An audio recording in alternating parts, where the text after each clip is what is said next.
Alrighty, what's up, yo? It's Tello, back with you with another video. Why is the shining light of God upon my face, you must ask? Well, my window's open, and there is a bright light of sun blasting me in the face right now. However, I want to go over some things that I want to talk to you guys about today, and it's going to be a little bit, maybe a longer video. We'll see how long this goes, but it's a combination of, loot to look forward to when it comes to, PvP vendors in Phase 2.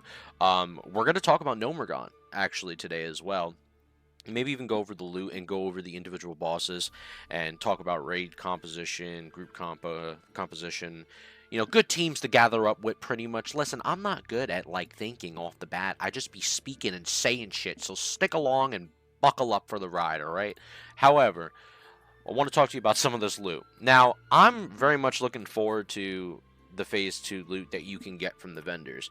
If you're not revered already with the Silverwing Sentinels, or at least getting your rep up with the Azeroth Commerce, because who knows what comes with that next phase. Because right now with Azeroth Commerce, there's a lot of like loot based on runes and like bags you can get. Some pieces of gear, nothing too crazy, but the Azeroth Commerce loot is really good to level up when you get those green boxes, those supply crates, and hand them in. So keep handing those in and see what happens when you get to like revered and exalted come phase 2, because who knows, like that can be a really good thing in the future with sod from the Azeroth Commerce. So we'll put that on the side for now.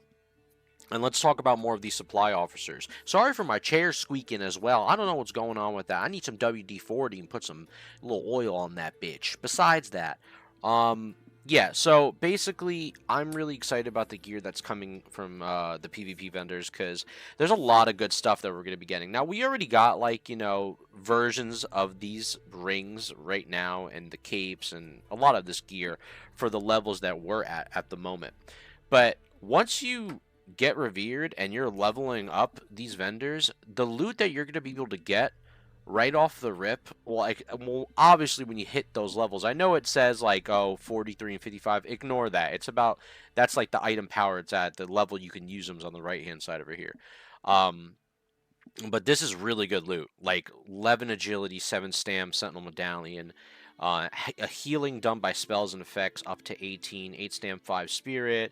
I mean, look at these rings. Lord Keeper's Ring, increase damage and healing by 9, restore 3 mana per sec, 5 stamina. This is juicy stuff. An amazing ring for melee wearers. 8 strength, 8 stam, 5 stamina, or 8 agility, 5 stamina. A bigger Rune of Duty from the 4 that we have right now in Phase 1 to 3 more points to the 7+ stamina in Phase 2. And obviously stuff for Rune of Perfection if Shamans or any caster classes are going mainly for this one, decrease the magical resistance of spell targets by 20. But besides that, this is what I'm really excited about, is these individual pieces right here. Look at these bad boys at level 40. Increase damage done and healing done by 16. That is juicy. This is definitely going to be an end game pre-bis, maybe bis piece from a PvP vendor that you're going to be rocking. 8 strength, 14 agility, 6 stamina, a juicy leather wrist piece, which I might even consider myself.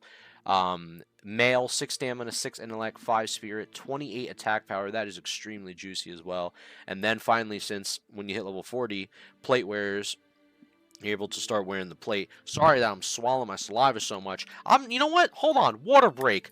Time out. Water break. Alright, we're replenished. However, Berserk Bracers, 14 strength, 6 agility, 8 stamina. That is extremely juicy. I'm really excited about these pieces coming out. So, like I said, get that revered up with Silverwing Sentinels. I know it sucks to do the Warsong Gulch grind, but make sure that you're grinding it out. And if anything, just do the Ashen Veil PvE event. I mean, you get a lot of XP from doing that. So just stick with that if you have to. Now going on into Gnomer. Now, I'm really excited about Gnomeregan. Gnomer is going to be offering us a lot of stuff. Now, whether Gnomer stays the same is debatable. Obviously, there's going to be a lot of things that change. Who knows how many of the ads in the dungeon wind up changing. Obviously, the health pools to match, max level 40 or even a little bit above to make the content harder. but who knows what they're going to do with each individual boss in terms of damage and what they're going to start doing in their normal rotation. Because we're going to go over each boss, but we're going to also go over a couple other things, which I want to go through first. Now, I'm curious about the most. If you remember Gnomeregan, you remember that there are quests in Gnomer. There is a lot of quests in Gnomer, and especially with the security Delta access cards. You had to go from one place to another, make sure you had the right card for the right machine, and it was a bit of a maze. Gnomer is a complete maze, even though there is a way to go from Gnomer, like where you should go from the front entrance or back entrance. Like there is a way to do it, but it is a hell of a maze. I'll tell you that much, right? And I wonder if they're gonna do something different with these quests or leave them the same. I know with Horde, they're probably going to add like a teleport for Horde to be able to get to Gnomeregan much easier. Just like, we have the issues with going to BFD. We have to take it from Darkshore, take the portal when you do the Bear and Aquinas quest line, and you get the portal to BFD. So that's one different thing that they're going to do with Gnomer, obviously giving the Horde the teleport thing, but what are they going to do different with the quests, which I'm really curious about. Like, is it going to be a crazy headache having to go from, the first area over here where Vicious Fallout is? Or is it going to be, we have to start from another side over here, the backdoor entrance near, like, the Crowd Pummeler, So, are the quests going to be in different locations? Are they going to remain the same? These are things that we do not know about yet. We're just theory crafting and talking about it. So I'm very curious to see what they're going to do and if they're going to add new quests or remove these quests and just make Nomer like a whole different experience. And it's just much harder based on straight up, kill the ads, new boss mechanics, higher health pools, etc. I'm sure they'll leave quests, of course, because they do at BFD, right? They left like a lot of different quests and cool quests for us to do. So I'm just curious what's going to be coming in these next couple weeks, especially since they announced it's coming out on the 8th. I'm really excited about that. February 8th. Mark the date in your calendar. That's gonna be a really fun time. Now, let's go over some of this loot, right? There is a lot of good pieces of loot in here, and a lot of good schematics, too. Absorbing fire damage, we got flame deflectors, we got goblin rocket boots, which I'm so much excited for. These bad boys are going to be amazing. I cannot wait to get these. We're going to have different things as well. How do you even pronounce this? Discombobulate array transforms the target into a leper gnome, reducing its melee and spell damage by 40 and its movement rate by 20% for 12 seconds. So there's a lot of cool little schematics that we're going to be getting here. Flash bomb causes all beasts in 5-yard radius to run away for 10 seconds. Regardless of all these plans, let's talk about the loot going down to like the higher levels, right? Where you get the crazier drops.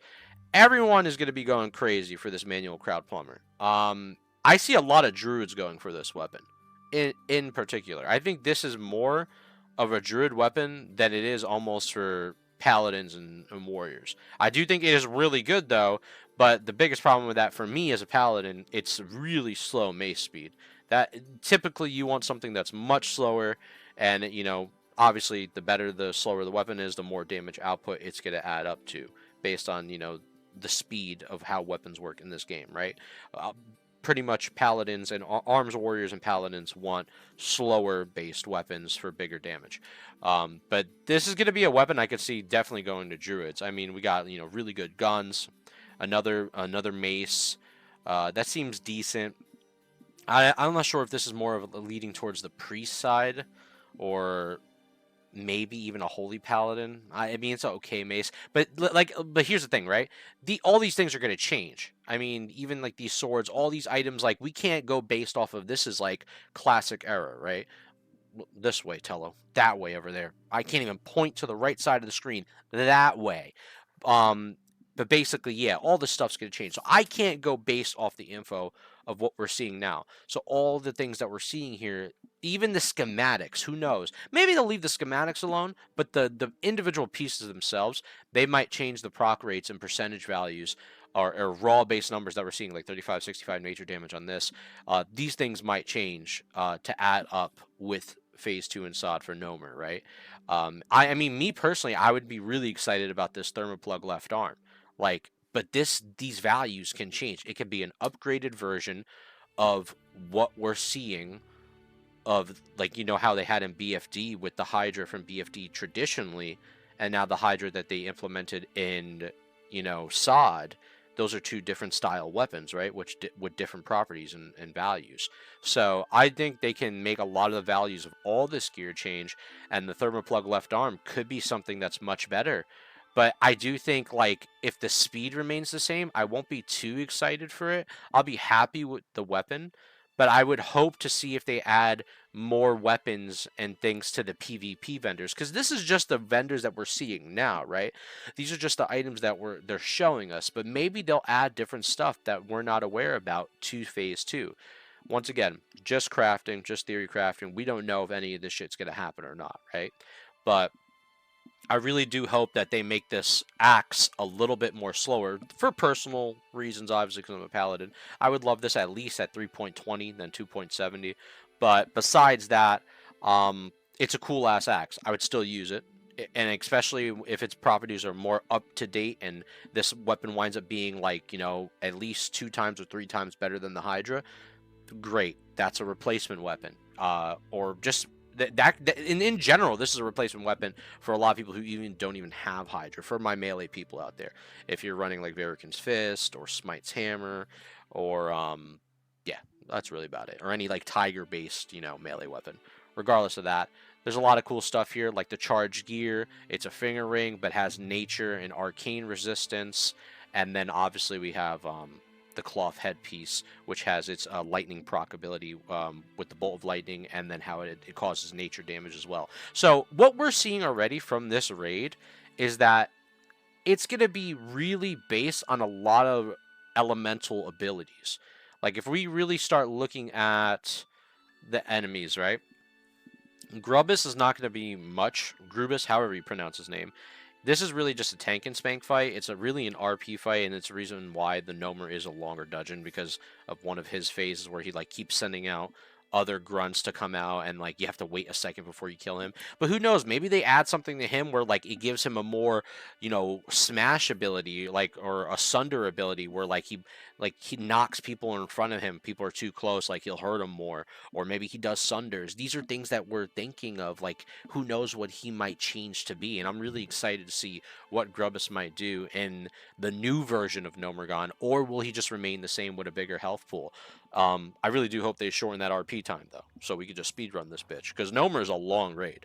Gnomer is, even in general, is a long dungeon. Let me say dungeon first. And now that it's a raid, it's going to be longer. So let's see what they do with Grubas and if they change anything on him. And I will say too, let me say this. I've been talking with some of my rogue buddies. We also think that rogue tanking, depending on obviously what they do with the runes and more viability come next phase, that this Gnomer raid might not be a good raid for rogues to shine as a tank. Just based on how Gnomer is. It's a lot of elemental based damage, you know, and that's not good for rogue tanks. Rogue tanks will prosper more in the physical aspect of a boss trying to, you know, trying to smack them up. So more like of Grubas, right? But besides that, there's a couple other bosses. I think there's like 1 or 2. We'll see down the line. But I do think this raid's gonna favor warrior and paladin tanks. Who knows? Maybe warlocks will shine more. I've been raiding with warlock tanks. It's been fine in BFD, totally fine. Warlocks might shine in this. Hell, maybe even druids might get their shine. But regardless, I do think rogues are on the bottom tier of tanking this raid in general, but that's yet to be seen come phase 2, right? So let's look at Vicious Fallout. I mean, here's an example. He doesn't do much. I think, if I remember correctly, does Vicious Fallout do like a water strike? It's not saying it here. It's just showing the items that he drops, which obviously these items are really good items, right? We can't hate these items. And especially with upgraded properties, these are going to be much rolled on items as well. But that goes for every single boss. But I think honestly, this is just a tank and spank fight. Like, you just drop down, like right after you kill Grubas over here, you would come down, drop to Fallout, and then work your way to Electrocutioner, go to Crowd Pummeler, back to Dark Iron Ambassador, and then kill Thermop Plug in level 6 or stage 6, whatever you want to call it. But besides that, yeah, this is just an easy fight. I know there's mobs around him, so this would be like an off-tank duty to just pick up the mobs and then just tank and spike and kill everything. This is a really easy fight. So depending on how they change this fight as well, maybe this water elementus style boss might do like a frost bolts to everybody in a proximity, or like a frost nova to everybody in a proximity, to root people. It depends, right? But I do think this boss is going to be relatively really easy, especially for ranged. Ranged, this fight's going to be a joke. And depending on what they change, but from what I remember, at least going off a base of classic Gnomer knowledge, this is a easy-ass boss. As far as Electrocutioner 6000, now this is where like the elemental stuff starts coming in, right? This is what I was talking about before, is like rogues not being extremely viable when it comes to this raid. Chain Bolt, you know, having something that strikes an enemy with a lightning bolt that arcs to another nearby enemy. The spell affects up to 3 targets and causes up to 181 nature damage to each. So this is something where, like, you know, that nature resistance, now that's going to be the new style of resistance to start bringing in to a raid, regardless of shadow resistance, right? This is going to be really important because that number is going to get upticked just like everything else. So let me just say this now for the rest of the video. Why is my camera down? All right, I gotta lean up. Everything in this raid, no matter what, whatever you're seeing, all these values are not set in stone. Everything's gonna get upscaled. And what the hell is that in my hair? What is that, a furry? What the hell's going on? Anyways, everything is gonna get upscaled, okay? So at the end of the day, don't worry about the base numbers that you're seeing. And this thing is still on my hair. I don't know what the hell it is. Trust me, I don't have dandruff, all right? It's just probably a little piece of dust or fur. Anyways, so, oh my gosh, wrong camera. Anywho, just tell me when to shut the fuck up, guys. In the comments below, tell me when to shut the fuck up. Anywho, Chain Bolt, yeah. So Mega Volt inflicts 5 damage enemies in a cone in front of the caster, so maybe that'll, you know, hit other people around. And then Shock instantly throws a bolt of lightning at an enemy, inflicting up to 286 nature damage. So this is a very heavy nature damage fight. And that's why I think like rogues are not going to really excel in some of these fights, and I really think other tanks are going to have better time doing the tank and spank fight for this specific boss. And like I said, you know, I think rogues might have their time to shine as far as tanking, but we have to see what happens in phase 2. So let's go to Crowd Pummeler. Now, the abilities they will use are Arcing Smash, lashes out a vicious arc, inflicting damage to enemies in a cone in front of the caster. So this is a melee-based ability. And then we have Crowd Pummel, another melee-based ability. Pummels nearby enemies for normal damage plus 10 and interrupts any spell being cast by 75% of the time for 5 seconds. This is an extremely dangerous ability. And especially, you know, like I mentioned before, like with everything being upscaled, who knows where this ability is going to go, which phase 2, if it remains the same or not. But this is really scary for, like, you know, casters. You're going to have to really watch out and be careful with your range, especially. So this definitely is going to be a range style fight. You're not going to want to get hit by this at all. Otherwise, you're going to lose out on a lot of damage and potentially wipe up the group. And then Trample inflicts normal damage plus 8 to nearby enemies. So yeah, this is, I honestly see so far of Gnomeregan being heavily ranged favored. And to be honest, in BFD, before the nerfs to Kelris, well, actually after the nerfs to Kelris, now a lot of ranged are starting to shine in BFD. Besides hunters, right? I'm not talking about hunters, more of casters, right? Caster ranged, because before Kelris, the Kelris nerf, Kelris was a bitch to deal with for casters. It was so hard, and it already is hard for casters to try to pump anyways, but they're doing a really good job showing their numbers on the board now. A lot of Warlock, Mage casters, Fire, Arcane, Destruction. It's starting to really pump, and I have a feeling Warlocks in Phase 2, when it comes to Affliction, maybe Affliction might start shining on as well, and I'm really excited for that, because I used to play a lot of Affliction Lock back in the day. But yeah, this is a really interesting boss. This is more of a melee style boss though, so I can see a rogue tank shining on Crowd Pummeler more than anybody. depending on where the, what abilities change next phase, right? And I gotta mention that every time. I know I sound like a broken record, but I have to mention that every time, because then I'm gonna have that one dude in the comments, well, these values are not the properties right now. These values are not what you're seeing, so the video is pretty much incorrect. Dude, I fucking know that. I fucking know. That's why I'm trying to say it every 5 minutes. Let me stop before I spit on you. Anyways, Dark Iron Ambassador. This is a rare. He's located near the end of the instance leading up to the Tinker's Court. Given the rare nature, they might not always spawn, leading to the Thermop Plug boss. Now, this is a rare. This is awesome. But if this rare winds up spawning, this is going to be heavily favored for, we got Hunters, we got potentially a Holy Mace, and some leather cuffs, which is nice for arcane resistance. And since this is basically an arcane nature style dungeon, which is a raid, this is going to be very interesting. So some abilities that they can use is Fire Shield. Surrounds an ally shield of flame that inflicts 17 fire damage to nearby enemies every 3 seconds.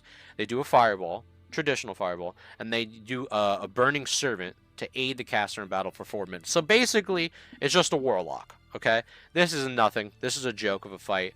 Depending on what they even do to this rare, if they decide to even touch his mechanics, besides that, joke of a fight, nothing to worry about. Just boss the damage down, you know what I mean. Kill the boss. Oh my gosh. And somebody just subscribed to my channel, oh my gosh, right as I'm speaking and making a video. Anywho, besides that, for the Thermop Plug. Now, at the end of the instance, this is where it's like one of the more important fights, right? Because during the encounter, walking bombs will spawn from 6 of the bomb dispensers. Groups can either kill the bombs before they reach the group, or a designated player to shut down the bomb dispensers by pressing the button on the right-hand side of each dispenser. Other than that, Thermop Plug will occasionally use the knockaway ability, which he does like plus 30 nearby to enemies, knocks them back. So I've done this boss, all right? And yeah, those bombs, you're going to want to basically stop the ads from getting to basically the boss, right? Before they reach the group, like, then it will go to hell. The whole raid will wipe. Depending on how they change that mechanic will be very interesting. But regardless of this is really just a tank and spank DPS race of a fight. I really think throughout this entire raid, range is going to be able to nuke this boss down. Melee is going to have probably a tougher time in certain boss fights, but in particular with this boss fight, it's really just a DPS race. I think it's just like with, Akume, like you could probably get away with like, I think in Akume you can ignore a lot of the mechanics in Akume, right? Like the last boss, the Hydra boss, I'll just say a Hydra. The Hydra boss, you can ignore a lot of his mechanics. Like if you have a Paladin, take 5 stacks, bubble off. You don't even need a cleanse. Switch it off to your other tank, you can have just one tank in the entire raid. Like I had a Warlock tank. Let the Warlock pick it all up, and then just DPS the boss down. You ignore literally all the mechanics. Like, you don't need a cleanse if you don't want to. I think the Warlock could cleanse. I think they have to, like, at 5 stacks. But regardless, it's an easy fucking fight. That boss is a joke. But when it comes to Thermop Plug, you're going to have to kill those bombs. There's no ignoring that mechanic. Unless there's some new strat I'm unaware of, you're going to have to kill those bombs. But regardless of that, this is it. That is Gnomer. Like, there's nothing else to Gnomeregan. And depending on what they do, I'm really excited to see if they add new style of quests that we weren't aware of back in Classic Era or Vanilla. And I'm really intrigued to see where we're going to go from this. That's really all I have to say about the video. I know we're about 23 minutes. Sometimes I do about 30+ minute videos. But what do you guys think? Are you excited about the upgraded loot that we're going to see from Gnomer? Are you going to go for any of the PvP items? Because I know a lot of people are. Maybe we get some new upgraded PvP items that we don't know about. And what do you think about the bosses? I mean, do you think they're going to be much harder? Is there going to be new rotations, new mechanics, maybe some new strats come to Gnomeregan? And do you think it's going to be a cakewalk? Leave your comments below. I really love, talking with you guys, and I appreciate you, everybody coming to the channel recently. Looks like YouTube's trying to get me in the algorithm. I appreciate it. It's about damn time. All right, love you guys. Keep on keeping on. See you later. Bye. If you wanna dance,